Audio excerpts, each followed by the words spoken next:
اكتشفت لكم سر المطاعم اللي يخلي عندكم الحمص بطحينة قوامها كلش ثخين بيضة مثل الثلج وطعمها ولا غلطة.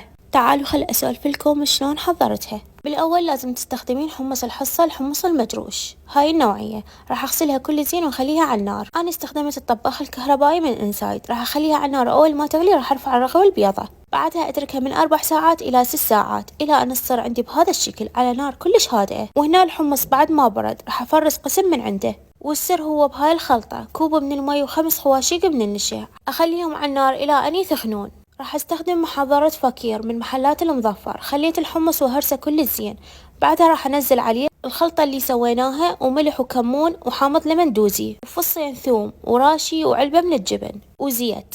وهاي المكونات أنا أضيفها حسب الذوق، يعني ماكو كميات محددة. أرجع أضربهم بالبلندر كل زين مو أقل من ربع ساعة.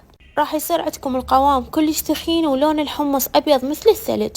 واللي هنا لا تنسين تخلين لايك للفيديو وتضيفين حسابي إذا بعدش ما متابعتني.